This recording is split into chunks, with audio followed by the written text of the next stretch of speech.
Getting the right arm in front of you is the holy grail move in the downswing, and it's something we see every single top player in the world do because one, it helps you to shadow the club really nicely and effortlessly, helps you rotate through the ball like a top pro, and helps you control center face contact consistently. So just what you need to play really good, consistent golf.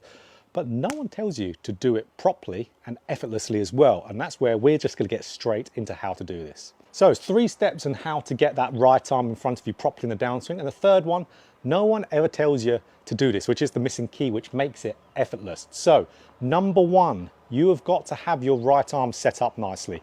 I can't tell you the amount of times where I have students send in lessons on Skillist, and they will absolutely be working on that right arm leading the downswing, but can't figure out why they can't do it. It's because they're set up like this, with the inside of the elbow pointing almost to the right of their target. So if their elbow is pointing just to the right of their target, you're in internal shoulder rotation of that right shoulder. And when we're in that internally rotated fashion, what happens is you start moving up to the top, the right arm immediately lawnmowers, like you're starting a lawnmower, and pulls behind you. And then as you start to turn down, the right arm just gets stuck behind you because it needs to be in the opposite way. So that is where we need to set up first and foremost like this, having that inside of the elbow pointing a little bit in front or slightly to the left.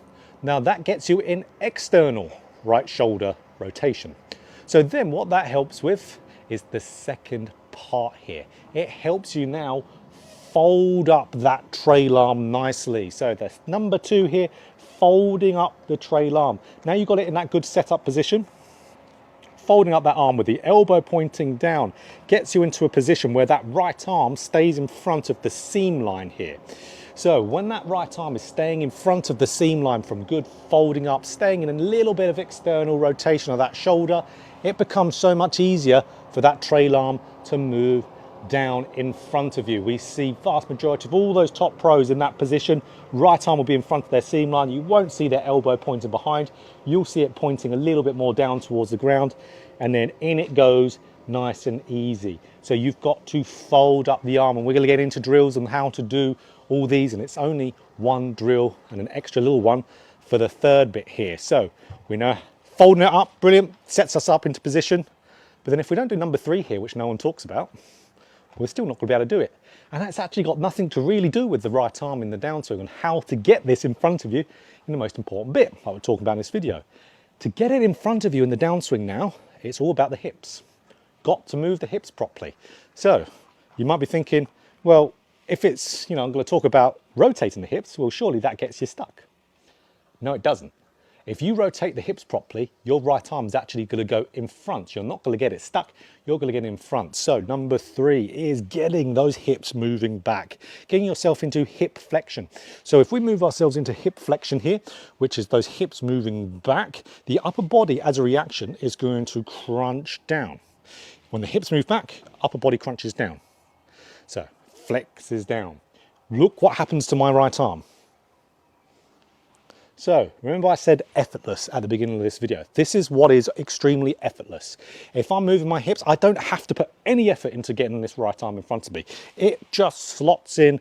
If I get that left hip moving back, which then naturally forces the upper body more down, squatted, so it gets you squatting down, and then boom, there we go. So it's all about left hip going back, hip flexion, and then absolutely, that's going to get us that right arm moving in front. So I see so many golfers who try to clear their hips and rotate them.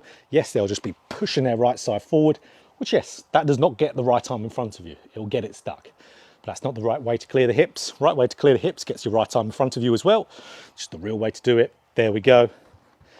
Just do that. So better setup. We've got now the right arm folding up. Get those hips back. And there we go. That's how we get the right arm in front of us. Let's talk about how to do some drills to get it into your swing. So here we go. Here's a drill, which is essentially 2 drills in one, but absolutely brilliant. So the first part of this drill is with this. I've been talking about this probably every video this week, and that is the impact ball or Door Striker Smart Ball.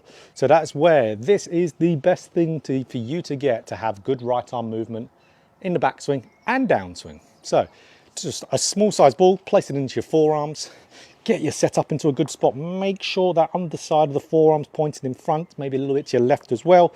Gets you set up to be able to move the right arm nicely. Now, just keeping this ball in my arms, the right arm just naturally folds up. It does kind of like a half bicep curl whilst moving upwards. That's the movement, half bicep curl whilst moving up and rotating. So just keeping this in between your arms does that for you. Brilliant. Why would I want to go and fill my head with a ton of thoughts if I can just put something in between my arms and I do the movement automatically? So that's why this is the first part. Again, I want, when I'm practicing, less thoughts. I don't want more. Swing thoughts aren't the best thing in the world for your swing to change it. That's why having physical things which give you feedback absolutely is the best way to do it.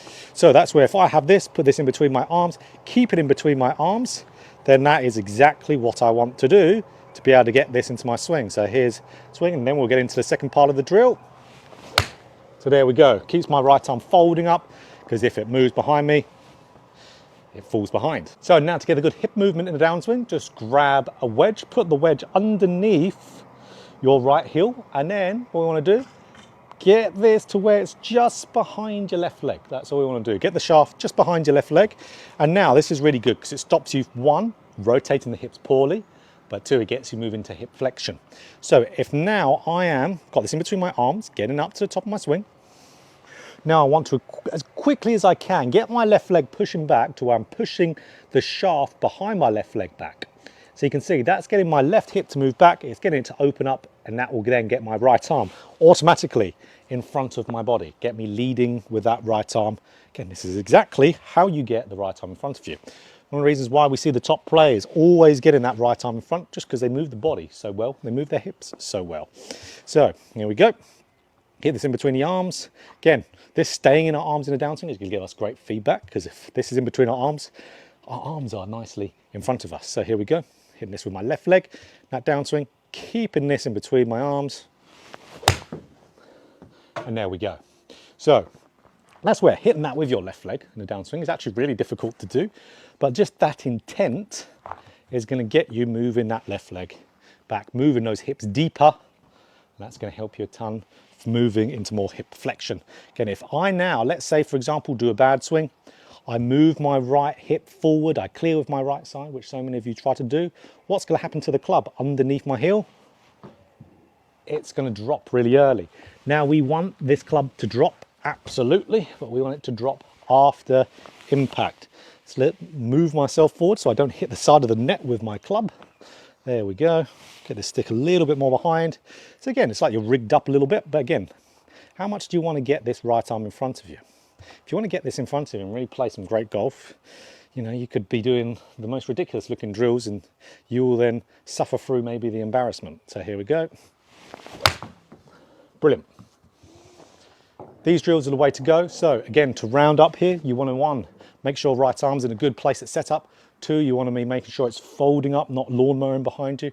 And three, the one no one talks about, and that is getting the hips moving into flexion, really getting them pushing back so you can get there. And then you're going to start to lead with your right arm and get that right arm nicely in front of you, just like you see the top tour players. So